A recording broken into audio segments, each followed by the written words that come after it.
नमस्कार दोस्तों, सुपरफास्ट ताजा समाचार में आप सौ मित्रों स्वागत है। दोस्तों, ताजा और महत्वना समाचार की बात कर लीए तो प्रथम समाचार ने लईने बात कर लीए तो राज्यना खेडूतोने राहत आपती हवामान विभागनी आगाही सामे आवी छे।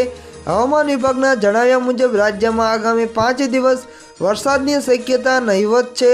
आगामी 5 दिवस सुधी तापमान में कई फेरफार नहीं नोंधाय तेम जणाववामां आव्युं छे। अंबालाल पटेलनी आगाहीने लईने बात करी लईए तो कमोसमी वरसादने लईने हवामान निष्णात अंबालाल पटेले आगाही करी हती के दक्षिण गुजरात और दक्षिण सौराष्ट्र में हळवा वरसादनी शक्यता है। 1 થી 5 जान्युआरी सुधी में महीसागर, पंचमहाल और अरवली में मावठू पड़ी सके छे। उत्तर गुजरातना केटलाक जिल्ला में पण हळवा वरसादनी आगाही कराई छे। कच्छ, बनासकांठा और साबरकांठा में पण मध्यम वरसाद पड़ी सके छे। 5 जान्युआरी सुधी देशना 70% भाग में वातावरण में पलटो आवी सके छे। दर्शक मित्रों, बीजा महत्वना समाचार की बात करी लईए तो मोढेरा सूर्य मंदिर खाते सीएम भूपेन्द्र पटेल सहित दिग्गजों सूर्य नमस्कार अभियान में थया सहभागी, करी नवा वर्षनी शुभ शुरुआत। समाचार ने जाणी लईए तो नवा वर्षना प्रथम दिवसे मोढेरा सूर्य मंदिर खाते राज्य कक्षानो सूर्य नमस्कार समारोह योजायो हतो। आ सूर्य नमस्कार समारोह में 2500 थी वधु लोकोए सूर्य नमस्कार कर्या हता। राज्य कक्षानो कार्यक्रम मोढेरा सहित राज्यना विविध 107 आइकोनिक स्थळे योजी गिनीस बुक ऑफ विश्व रेकॉर्ड में पण आ कार्यक्रमनी नोंध लेवाय तेवुं आयोजन करवामां आव्युं हतुं। મહેસાણા જિલ્લાના શર્મિષ્ઠા તળાવ અને હાટકેશ્વર મંદિર ખાતે સૂર્ય નમસ્કાર કાર્યક્રમ યોજવામાં આવ્યો હતો। ગુજરાત રાજ્ય યોગ બોર્ડ તેમજ રમતગમત યુવા અને સાંસ્કૃતિક પ્રવૃત્તિ વિભાગ દ્વારા રાજ્યવ્યાપી સૂર્ય નમસ્કાર કાર્યક્રમનું આયોજન 1 જાન્યુઆરી 2024ના રોજ કર્યું હતું। આ પ્રસંગે મુખ્યમંત્રી ભૂપેન્દ્રભાઈ પટેલ, ગૃહમંત્રી હર્ષ સંઘવી સાથે જિલ્લા વહીવટીતંત્ર વર્ચ્યુઅલી જોડાયા હતા। નવા વર્ષના પ્રથમ દિવસે સામૂહિક સૂર્ય નમસ્કાર કરી ગુજરાત રાજ્યએ વિશ્વ વિક્રમ સ્થપાય તેવા પ્રયત્નો હાથ ધર્યા હતા।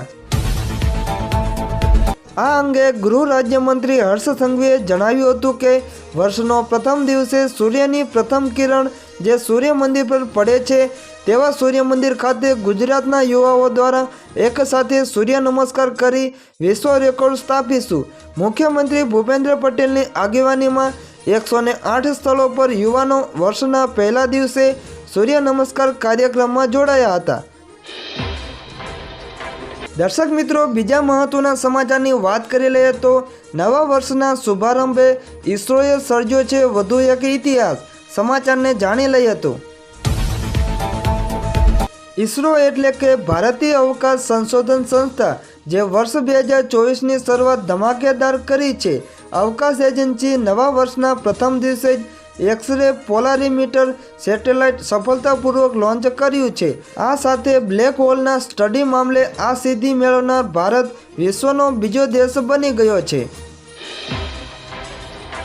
દર્શક મિત્રો, અતિ મહત્વના સમાચારની વાત કરી લઈએ તો સરકારી પરીક્ષાની તૈયારી કરનાર ઉમેદવારો માટે મોટા સમાચાર સામે આવ્યા છે। ગૌણ સેવાએ ભરતી કરી છે જાહેરાત। આ તારીખ સુધી કરી શકાશે અરજી। સમાચારને જાણી લઈએ। સ્પર્ધાત્મક તૈયારી કરતા વિદ્યાર્થીઓ માટે સારા સમાચાર સામે આવ્યા છે। ગૌણ સેવા પસંદગી મંડળ દ્વારા જાહેર મહત્વની ભરતી બહાર પાડવામાં આવી છે। અત્રે જણાવી દઈએ કે આંકડા મદદનીશની કુલ 188 જગ્યા પર ભરતી કરવામાં આવશે। અત્રે જણાવીએ કે ઓજસની વેબસાઇટ પર ઓનલાઈન અરજીની તારીખ 2 જાન્યુઆરીથી લઈને 16 જાન્યુઆરી 2024 સુધી કરી શકાશે। સંશોધન મદદનીશ વર્ગ 3 માટે કુલ 99 જગ્યા અને જ્યારે આંકડા મદદનીશ વર્ગ 3 માટે 89 જગ્યા પર ભરતી માટે અરજી મંગાવવામાં આવી છે। અત્રે ઉલ્લેખનીય છે કે પરીક્ષા પદ્ધતિની વાત કરીએ તો એક તબક્કામાં MCQ પ્રકારના પ્રશ્નોવાળી CBRT સ્પર્ધાત્મક પરીક્ષા ઉમેદવારે આપવાની રહેશે। દર્શક મિત્રો, બીજા મહત્વના સમાચારની વાત કરી લઈએ તો દ્વારકાના શિવરાજપુર બીચને મળી શકે છે નવી ભેટ। આગામી બજેટમાં થઈ શકે છે જાહેરાત। સમાચારને જાણી લઈએ તો ગુજરાત વિધાનસભાનું ચોથું સત્ર 1 ફેબ્રુઆરીથી 29 ફેબ્રુઆરી સુધી સમગ્ર મહિના દરમિયાન ચાલશે। જેમાં વિધાનસભા રાજ્ય સરકાર બજેટ રજૂ કરશે, જ્યારે કામકાજના કુલ 24 દિવસોમાં કુલ 26 બેઠકો મળશે।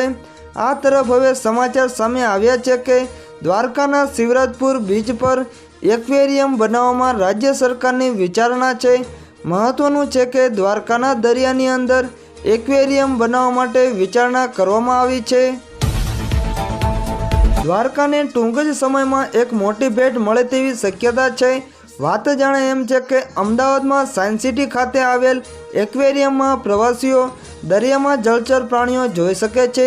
જોકે હવે દ્વારકાના શિવરાજપુર બીચ પર એક્વેરિયમ બનાવવા રાજ્ય સરકારની વિચારણા હોવાનું સામે આવ્યું છે, જેથી હવે ટૂંક જ સમયમાં પ્રવાસીઓ દરિયામાં જળચર પ્રાણીઓ જોઈ શકે તે માટે નિર્ણય લેવાઈ શકે છે, જેને લઈને આગામી બજેટમાં જાહેરાત થઈ શકે છે।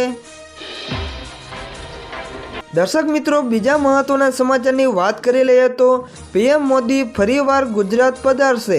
સમાચારને જાણી લઈએ તો વાઇબ્રન્ટ ગુજરાત સમિટ માટે વડાપ્રધાન નરેન્દ્ર મોદી 2 દિવસ ગુજરાત પ્રવાસે આવી રહ્યા છે। પીએમ મોદી 9 જાન્યુઆરીના રોજ ગ્લોબલ ટ્રેડ શોના કાર્યક્રમમાં હાજરી આપશે। ગાંધીનગર હેલીપેડ ગ્રાઉન્ડ ખાતે યોજાનાર ગ્લોબલ ટ્રેડ શોને ખુલ્લો મુકાશે, તેમજ 9 જાન્યુઆરીએ પીએમ મોદી રાત્રે રાજભવનમાં રોકાશે, તેમજ 10 જાન્યુઆરીએ મહાત્મા મંદિરમાં વાઇબ્રન્ટ ગુજરાત ગ્લોબલ સમિતિનું ઉદ્ઘાટન કરશે। વડાપ્રધાન નરેન્દ્રભાઈ મોદીના નેતૃત્વ અને મુખ્યમંત્રી ભૂપેન્દ્ર પટેલના માર્ગદર્શનમાં આગામી જાન્યુઆરી 2024માં 10મી વાઇબ્રન્ટ ગુજરાત ગ્લોબલ સમિતિ યોજવામાં જઈ રહી છે।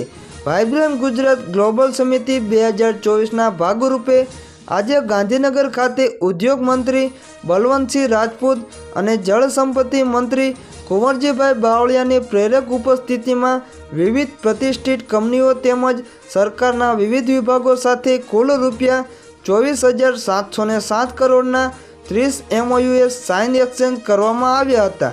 આ MOUsના અમલીકરણ થકી ગુજરાતમાં વિવિધ ક્ષેત્રે 38,000થી વધુ યુવાનોને પ્રત્યક્ષ અને પરોક્ષ રોજગારીની તકો ઉપલબ્ધ થશે।